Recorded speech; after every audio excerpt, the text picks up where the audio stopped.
تو بہرحال منافقین کے بارے میں اللہ پاک نے تقریباً 200 سے زائد آیات شریفہ کے اندر ان کی برائیاں بیان کی ہیں۔ وہ اس لیے بیان نہیں کی گئی کہ کسی کو منافق کہا جا سکے گا، وہ سب کی سب اس لیے ہے کہ یہ امت کا ہر فرد ان کو پڑھے اور ان برائیوں کو اپنے اندر پیدا نہ ہونے دے، روک لے ان برائیوں کو، اپنے اندر وہ برائیاں داخل نہ ہو جائیں، اس کی حفاظت، اپنے آپ کی حفاظت کرتا رہے۔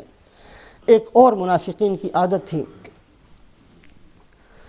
وَإِذَا قَامُوا إِلَى الصَّلَاةِ قَامُوا كُسَالَىٰ يُرَاءُونَ النَّاسَ وَلَا يَذْكُرُونَ اللَّهَ إِلَّا قَلِيلًا۔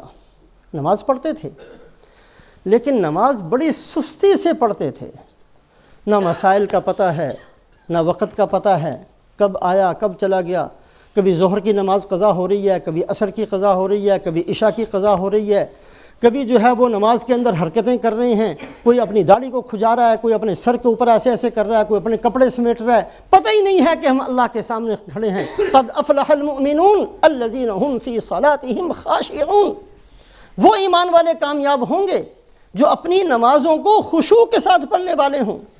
آپ صلی اللہ علیہ وسلم نے فرمایا کہ سب سے پہلے میری امت کے اندر سے خشوع اٹھ جائے گا، مسجد بھری ہوئی ہے، ایک بندہ بھی خشوع سے نماز پڑھنے والا نہیں۔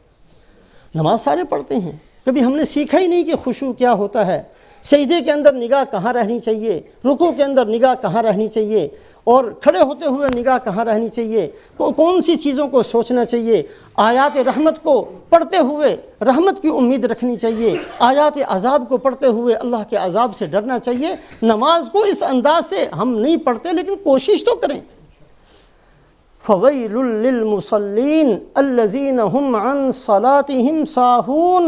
ہلاکت ہے ان نمازیوں کے لیے جو نماز پڑھتے ہیں پھر بھی نماز بھولے ہوئے ہیں۔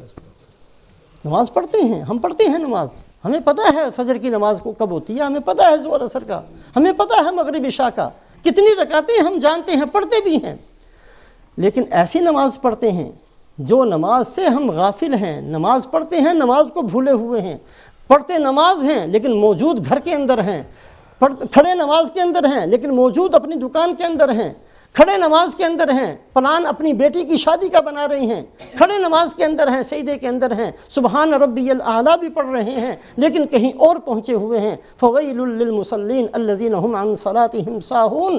ہلاکت ہے ایسے نماز پڑھنے والوں کے لیے جو نماز پڑھتے ہیں لیکن نماز کو بھولے ہوئے ہیں۔ آپ صلی اللہ علیہ وسلم فرماتے ہیں کہ سب سے بدترین چور وہ ہے جو نماز کے اندر بھی چوری کرتا ہے، نماز کے اندر بھی چوری کرتا ہے۔ فرمایا ایک آدمی نماز پڑھتا ہے، اس کو نماز کا 10واں حصہ اجر لکھا جاتا ہے، کسی کے لیے 8واں، کسی کے لیے 9واں، کسی کے لیے 7واں، کسی کے لیے 6واں، کسی کے لیے 5واں، چوتھا، تیسرا، دوسرا، آدھا، اور کوئی ایسے ہوتے ہیں نماز کا ذرا بھی اجر نہیں ملتا۔ نماز تو پڑھی ہے، کچھ نہیں ملا، وہ نماز پرانے کپڑے میں لپیٹ کر منہ پر مار دی جاتی ہے، اور وہ نماز خود بد دعا دیتی ہے کہ جیسے تو نے میرا ستیہ ناش کیا ہے، اللہ تیرا بھی یہی حال کرے۔ کہاں ہیں ہم نے آج تک کیا سیکھا ہے، کہاں تک پہنچے ہیں؟ سفید بال میرے ہو گئے، میں نے کیا سیکھا، کیا کیا، کس نے بتانا ہے؟ یہ میں نے خود اپنے بارے میں فیصلہ کرنا ہے۔ میری عمر اتنی گزر گئی، اتنی عمر میں نے کیا کیا ہے، کتنی تیاری ہے میرے پاس میری قبر کے لیے، کتنی تیاری ہے میرے پاس اللہ کے سامنے کھڑے ہونے کے لیے، کتنی تیاری ہے میرے پاس اس میدان حشر کے لیے جس کے بارے میں اللہ فرماتے ہیں 50 الف سنہ، وہ ایک دن 50,000 سال کے برابر ہے۔ ایسا دن ہے جس دن بڑے بڑے نفسی نفسی کر رہے ہوں گے، ایسا سخت دن ہے کہ سورج بالکل سر کے اوپر ہوگا، زمین تانبے کی بنا دی جائے گی، کوئی اپنے پسینے کے اندر ٹخنوں تک غرق ہوگا، کوئی گھٹنوں تک، کوئی ناف تک، اور کوئی سارے کا سارا اپنے پسینے کے اندر۔ کیا بنایا ہے میں نے اس دن کے لیے؟ اللہ کے سامنے کھڑے ہونا، اس اللہ کے سامنے جس نے ہمیں زندگی دی، جس نے مجھے آنکھ دی، جس نے مجھے عقل دی، جس نے مجھے ہاتھ پاؤں دیے، جس نے مجھے ہر لمحہ وَإِن تَعُدُّوا نِعْمَةَ اللَّهِ لَا تُحْصُوهَا، اتنی نعمتیں دی جن کو میں گن نہیں سکتا۔ میں نے اس اللہ کے کتنے احکامات کو پورا کیا؟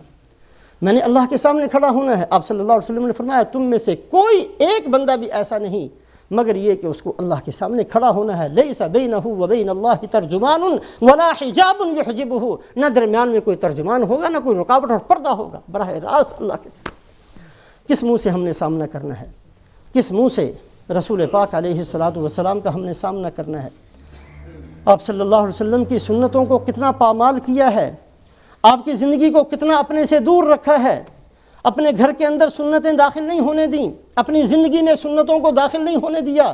ہمیں کوئی دعا یاد نہیں ہے جو آپ صلی اللہ علیہ وسلم نے فرمائی، صبح کی، شام کی، گھر سے نکلتے ہوئے گھر میں داخل ہوتے ہوئے، مسجد سے نکلتے ہوئے مسجد میں داخل ہوتے ہوئے، بازار جاتے ہوئے، ایک ایک حکم بتایا، ہم میں سے کسی کو نہیں پتہ۔ 60 سال گزر گئے، 70 سال گزر گئے، 80 سال گزر گئے، بوڑھے ہو گئے، ارادہ تک نہیں کیا کہ ان چیزوں کو سیکھنا ہے۔ اور بھائی ہم کہاں جا رہے ہیں؟ کیا کرنا ہے ہم نے؟ کیا ہمارا پروگرام ہے؟ یہی ہماری زندگی ہے، یہی اسلام ہے، یہی ہمارا دعوی اسلام ہے، یہی ہم اپنے آپ کو سمجھتے ہیں کہ ہم جنت کے ٹھیکیدار ہیں۔ تھوڑا سا اپنے آپ کو لگام لگائیں، بریک لگائیں، روکیں اپنے آپ کو، جہاں تک پہنچ گئے وہاں روک کر پھر اپنے راستے کو متعین کریں کہ ہم نے کہاں جانا ہے۔ اللہ مجھے سب سے زیادہ عمل کی توفیق نصیب فرمائے اور آپ حضرات کو۔